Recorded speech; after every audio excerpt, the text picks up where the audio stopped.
السلام عليكم ورحمة الله وبركاته دمان بشعبك الصوماليات ودانسون تي في عواه وحن استوديوها دانسون تي في ورئيسي كلية لنا عبد الحكيم سلطان محمود قراد على شريع عبد الحكيم سلو وما صنتهاي عبد الحكيم سيدا أن لصو عنه وحا dhacday arrin aad u falxun dadka Soomaaliyeed ay ka argagaxeen oo ka dhacday magaalada Laascaanood oo dadka Soomaaliyeed laga tarxiiray sidee bay kula tahay arrintaas wallahi arrintaasi waa arrin aad u falxun waa arrin dhaqanka ka fog waa arrin islaamnimada ka fog waa arrin Soomaalinimada ka fog marka wixii ku soo kacay iyo inta action ka sameysay intuba waxa weeye way ku ceebaysan yihiin waayo inta bini aadan ku dhaqmo dhan waa arrin ka fog arrintan maamulka Soomaaliland muxuu uga gol lahaa oo u sameeyay raafkan ka dhacay magaalada Laascaanood maamulka Soomaaliland wuxuu ku dadayaa qaladaadka uu ku jiro ayuu ku dadayaa wuxuu doonayaa waxa hadda dadkan loo haystaa oo la leeyahay ilaa iyo 80 qof oo bilbageyda oo reer Laascaanood lagu dilay marka arintaas waxa weeye dadka wadanka soo galay ayaa ka dambeeyay marka taasina ma jirto ee waxa weeyaan arima badan oo mesela yani qarsoon ayaa lagu dadaya oo ay Soomaaliland ka dambeysay lafteed ilaa iyo hadda maadaama arrintan ay tahay arrin aad u falxun oo geyga Soomaaliyeedna aan hore uga dhicin marka la fiiriyo miisaanka ay leedahay ma jirta dhaqanka gobolada waqooyi galbeed ee beesha dhexe ay ilaa iyo hadda ma ka hadleen arintayada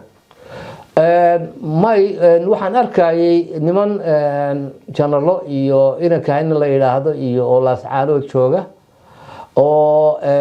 aad moodaa inay gacantaba ku hayaan marka waxa ii cuntabi weyday odayaashii hogaamiyayaasha dhaqanka oo cuqaashi iyo cuqaal iyo salaadiin lahayd iyo garaado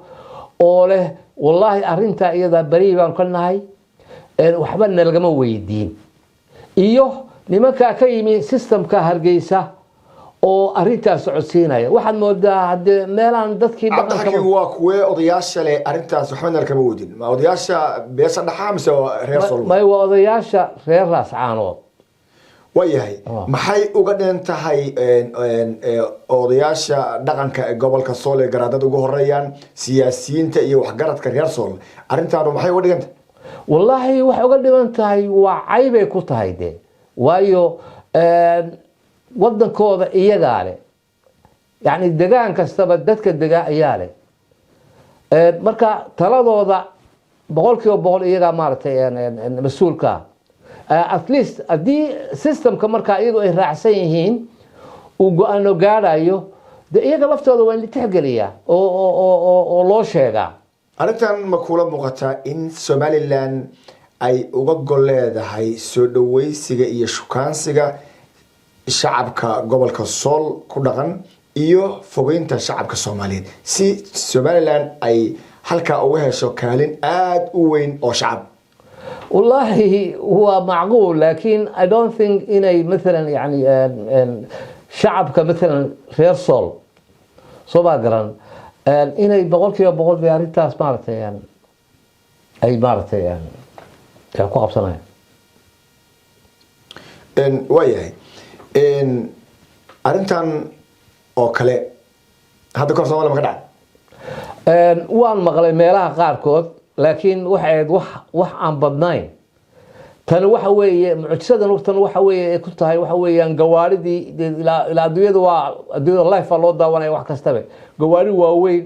oo dadkii maxaa lagu tarxiilayo oo xoog lagu saarayo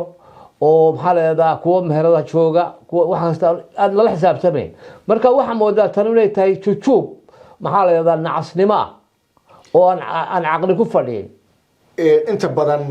adduunyada meel badan baa waxa ka dhaca qafaal ama raaf dad loo geysto shacab oo waxba galabsan hasaatee meelaha qaar kood waxa jira in dadka digniin la siiyo oo amar lagu siiyo inay isdiyaariyaan waxay haystaan diyaarsadaan markaasna laga saaro goobtaas iyo meeshaas ay joogaan sababta maamulka Somaliland uu dadkan digniin u siin waayay maadaama ayan ahayn shacab ayagu dhibaato gacanta markaa kula jiray soo dhacday in shacabkan oo qaarkood shaqooyinka joogaan sida ay sheegayaan qaarkood caruurtooda ay la joogeen qaarkood waxa weeye ciyaalkooda dugsiga ay geeyeen in hameen madow la qafaalo sidee bay kula tahay wallahi daarintaas aqliba maaha waa wax lagu qoslo dadka mas'uuliyiinta ah ama ha joogaan ama ha noqdaan kuwa Hargeysa mesela ka soo amraaya ama ha noqdaan kuwa booliiska waxaan arkay xataa nin lagu sheegay maamulka maartay booliis commissionka booliiska soo agar orinta lahaa aniga dadka Etoobiyaanka iyo Soomaalida kale waa kay Somaliland baan la yiraahdo oo saa u hadlay marka anigu waxaan balla yaabanahay kan action ka sameeynaayo la amraayo iyo kuwa fekeraya soo agaran inay si u dareemi waayeen arinta iyada arintaas hada soo qaaday ajnabiga Etoobiyaanka ugu horeeyaan sidaan ognahay Etoobiyaan aad u tiro badan oo Oromo leh oo Etoobiyaanka kala leh baa magaalada Hargeysa si xoog u joogo oo dadku ay maalinka iska cabanayaan oo shaqooyinkii hoose la wareegay kuwaas maxay maamulka Soomaaliland waxa uu tilaabo u qaadi waayeen intay shacab Soomaaliyeed oo aan waxba ku haysan ay maartay qafaalayaan wallahi waa special case baan wanigi markii hore ka hadlay arinta la saxarood laga wadaa waxba lagu dadaya qaladaad ay systemka maxaa la yiraahdaa Hargeysa uu ka galay gobolka maadaama la weydiiyay war dad badan baa dhintay maxaa loo yaa dilay oo wali aan la garanayn dadkaas wax dilay Soomaa garan iyo wixii la mid ah ayay ku dadayaan moogtahay waayo burcay joogan maxaa la yiraahdaa oo bariya dabcan soo garan ina kaanka wata waxaan oo dhan oo ka dambeeya waa reer burco soo bariga burco deegaan muxuu ku halka ugu dhawaaqay faras maxaa la socodka Cabdixakiin sida aan la socono 1974 dad Soomaaliyeed oo aad u tiro badan oo gobolada waqooyi u badan ayaa la geeyay gobolada Bay iyo Shabeellada Hoose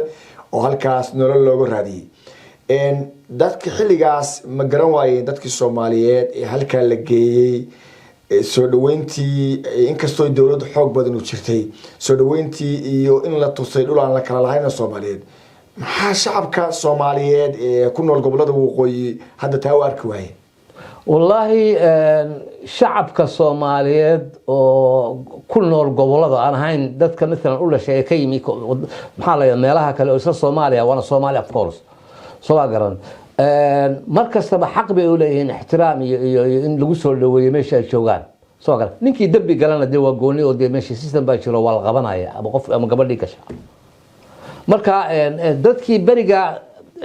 garanayay mesela yani qiimahaas maxaa la yiraahdaa Somaliland ama waqooyiga Soomaaliya markay abaaro ku dhaceen koonfur la geeyay lagu soo dhaweeyay waxaan moodaa dadkii ma joogan saa fikiraya kuwa maanta joogo niman waaweyn ahina soo garan si qalad u fikirayaan wuxuu fikirayaan dadka kala fogeeyo shacabka Soomaaliyeed dhul miyay sidoo horta kala leeyihiin maya Soomaali dhul ma kala laag waxa jira xuduudo isticmaalku sameeyay kuwaas un bay yiraahdaan kuwaas siyaasi laakiin waxa jira halka igu qabo waxaad xustay ama ka dhawaajisay xuduudo isticmaalku sameeyay intii aan dalalka Ingiriiska Talyaaniga iyo Faransiisku soo galin dhulweynaha Soomaaliyeed ma waxa jiray xuduudo cayiman oo dadku ay kala leeyihiin gobaha ku yaali maya ma jirin waxa jirta wax la yiraahdo derisnimo af Soomaaliga waxa lagu yiraahdaa ood marka markii xoolaha ay mesela ay dhinac daaqayaan oo xoolahoodu soo gudbaan reer hebel soo garan war wax la yiraahdo waa dad oodoodaagti way u hagaaj u sahay oodoodaag baa jirta oodoodaag adii wadan burburana soo garan oo dawladnimada burburtana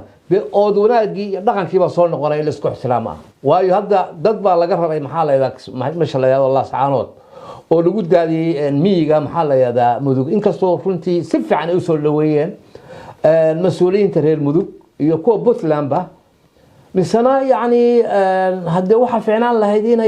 inay dareemaan mesela berito yani kamaalin in mesela iyaga wax ku qabsan karaan oo halka lagu suuri karo waxaan u de arrin maaha waa dad waa bashar weey ilaahay fadilay dhaqanka Soomaaliyeed maadaama guri dhaqan ka soo jeedid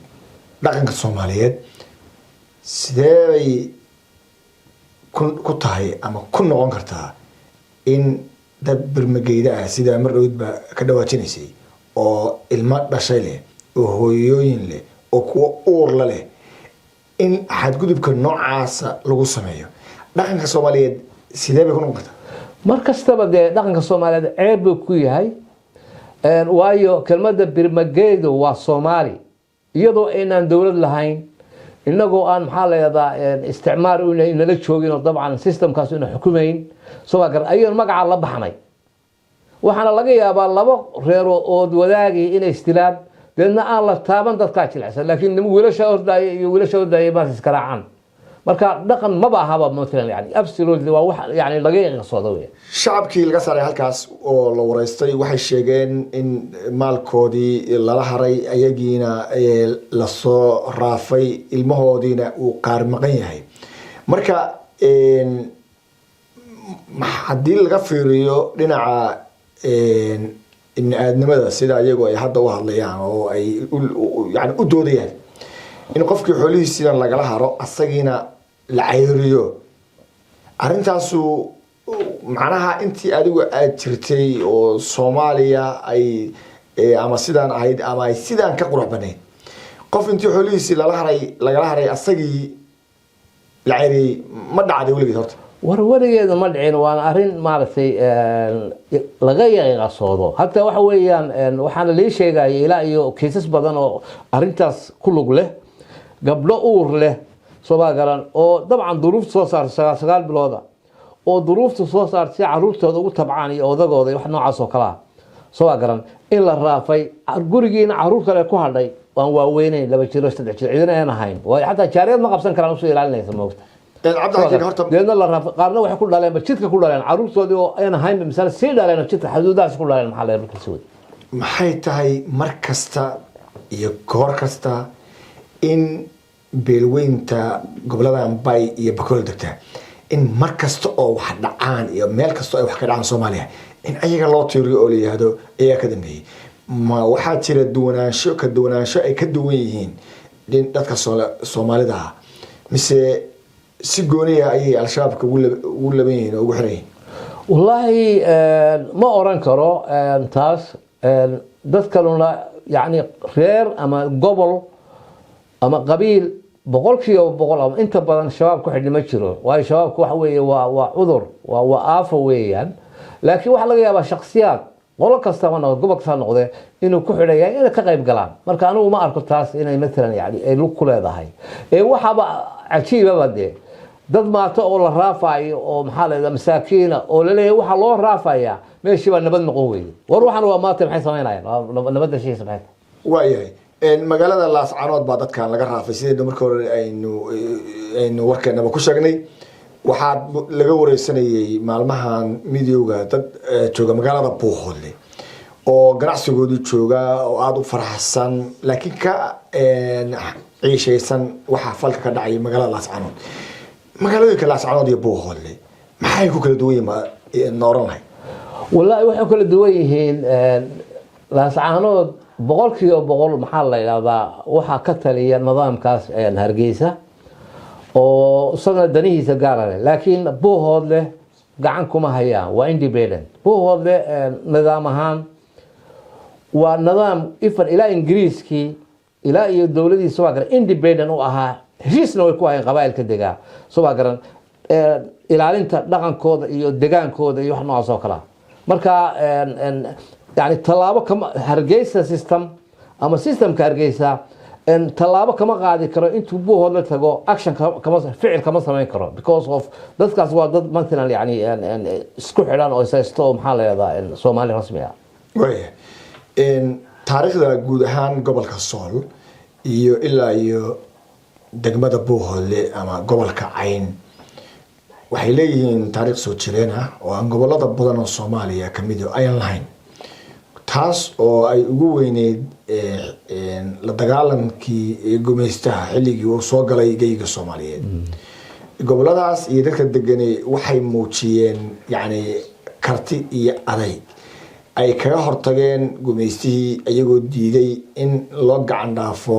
diintooda iyo dalkooda iyo dadkooda waxaad ogtahay meelihii ugu horeeyey oo Afrika diyaarad lagu duqeeyo inay kamid ahayd magaalada Taleex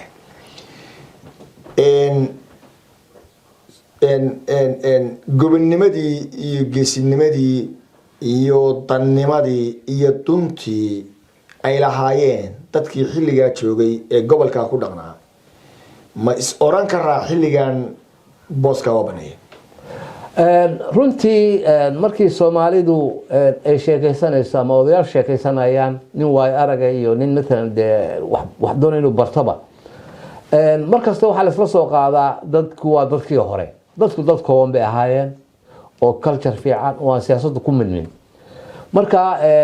dadka halka ka soo jeeda waanigi markii hore kula soo qaaday waxay ahaayeen dad xayaal badawiya noloshoodu مثلا ay ku tiirsanayd 90% miyi soo garan dadka maxaa la yiraahdaa dhexdeega ama martiya soo garan aad bay ugu fiicnaayeen oo waxay lahaayeen mutadaqanos laakiin hadda waxaad moodaa systemka Hargeysa inuu maxaa la yiraahdaa uu afduubay gunti iyo gobogobadii barnaamijkeenu ku socnaa sidee ayay noqon kartaa in mar labaad ummadii Soomaaliyeed ay ku midowdo midowgii ay biryasamaad midka ku ahayd hadiiba ay xilligan dhacayaan in qof Soomaaliyeed laga raafo dhul Soomaaliyeed oo uusan baasaboor xaq u lahayn inuu u dalbado oo uusan xaq u lahayn inuu fiisa ku soo galo والله ده waxa aad loogu qoslaa ma jirto horta مثلا يعني Soomaaliya dhexdooda in baasaboor la isweydiiyo ama la yiraahdo kaaso dhalasho ma haysto ama dhalasho haysta mushkilad ma hadii aad مثلا aan tago degmada ku dhashay degmo kale tago oo aan hayn degmada ku dhashay hadaan u baahdo minashibiga kaarka minashibiga waa ka qaadan karaa si مثلا ila deegaan baan ku ahay meesha مثلا هؤلاء كوكب أما كان عارف ما ضحنا على صوت كلام لكن ميه أجنبي وحنا احترام والمارته يعني سيستم كاد دولي جو هلكا كتير كنت يا جوجودي محيط هي أركتها كوسابسن جود أهان شعب الصوماليين وضلان شهر أولاد يو متكتنقن أودهية إن meel wanaagsan lagu hayo oo aan lagu xadgudbin shacabka Soomaaliyeed oo markaas laga yaabo inaad tad gobol ka tagtid gobol kale tagtid aad marti ku noqotid ama aad nolol cusub ka abuurtid iyo dhaqankii sooyaalkii soo jireenka ah Soomaaliyeed inaan lagu xadgudbin sidee bay kula tahay adiga maxaa u sheegaysaa dadka Soomaaliyeed iyo dhaqanka Soomaaliyeed maadaama aad ka soo jeedid guri dhaqan aad baad u mahadsan tahay su'aashaas waa su'aal aad u fiican jawaabteedana waxaan jeclahay bal inaan ka jawaabo runtii Soomaalidu waa la socotaan waa dad 100% aan kala fogeyn waa isku midab waa isku diin waa isku maxaa la yiraahdaa dhaqan hadii qofku ka yimaado meesha ugu dambaysa roob qandalatu zayla ay nabad jirto intaas waxa weeye ma dareemayo maxaa la yiraahdaa wax dhibaato waayo assalaamu alaykum salaam hay maxaa la hayaa baba waxa laga yaabaa qaarkood inay qaraabo noqdaanba soo garan sida kale koonfurta saas oo kale ilaa iyo raas Gamboni ilaa iyo maxaa la qandala soo garan sidaas ay maxaa la yiraahdaa iyaguna ku xidhay marka Soomaalidu berigii la sameynayay federaalka ayaan aad u la yaabanaa federal governmentka واي فدرال ما نقول كرنوينا ولا لنا فدرال واحد نقول كرنا سيد إثيوبيا كله ده كلتشر كالجولية قاد مسيحيين قاد مسلمة قاد واحد دونا سواء قاد كاللغة كوميونتي سومالي كوميونتي عنفر كوميونتي محل هذا محل كوميونتي سواء قرن وكالجولية يسوى فدرال وين لكن إنه وحين فدرال كل نقولنا أنا والله يا بعد وحين فدرال تاس لفت إذا قال هاد مركي لأبوراي سومالي الفدرال سواء أو بربر كان وحنا سيور سيدا Soomaali waa isku mid weeyaan su'aasha ugu dambaysa kuudinay maamulka Puntland oo ay dadkan soo gaareen waxay sameeyeen laba arrimood. waa midda koobaad ee waxay maanta jeelka wada dhigeen darwalintii waday baabuurtii dadka lagu waday. sababta iyo qodobka ay u adeegsadeen waxa weeye inay soo mareen wadooyin bermuudooyina oo u dhaxeeya labada xuduud ee dalalka Ethiopia iyo Soomaaliya. sidaa darteed waxay yiraahdeen amniga ayay khatar ku ahayd marka laga reebo dhibaatada dadkan loo geystay. arrintaas sidee bay dadku uga falceliyeen maadaama darawlintan dambi ma geysan oo askar baa laftooda soo qafaashay oo waxa leh dadkan dhaaro oo amar baa la siiyay. si arrintaas dadku u falceliyeen والله هو criminal case ويا هو case ده وين ويا أنا واحد أنا سنة أسكرت للسعودية يكون جوارده وده يوحى سبعين أيوة ده كم حالة إذا رافعي وهلك كده هذين هاي أنتوا هنا دبينيين هنا دبينيين نظام كمحل هذا بوتلانا سواء كان أدو أكشن كذا حق بوله بني آدم عادي. سؤال شو قدم يسا برانس كنا قدوميها قبل كمدو بنتلان سيارة wuxuu sheegay in dadkan cidii rabta ay u gudbiyaan goboladii ay markii hore ka yimaadeen Baaya Bakool kuwa rabana ay joogaan Puntland laakiin ay marraba Puntland ogolaan doonin inay kaamam galaan oo ay taas ka doorbidayaan waa Puntland ayagoo la kaashanaya hay'adaha caalamiga in dadkan dib loogu abuuro noloshoodii ay ku jireen markii hore. arrintaas sida shacabka soo dhaway والله سيف عم بالو سو dhaway anigu والله faan baa u daawanayay sayare oo hatta laba meel mise saddex gabdhood oo umulay oo caruur yar hayso dul taagan yahay oo yiri ana qaba maartay kharashko noloshooda inta dabcan ay meelun aadayaan moogtahay. marka waxa moodaa si raxmad badan si bini aadnimo si aad qurux badan inuu مثلا sameeyay oo ah واجب كواه نكستو مسلموي نكستو لقان وناكسن نكستو إسلامو. مدنيال يمروين برانسكي يو ورئيسي إنه عاوة ليلة ني عبد الحكيم سلطان محمود قراد على شراء أنت أيا نكسو قبلنا حلقة أنا جلسوا عطانا ودن تي في وما سنت عندك. ويلكم سير. أما سنت.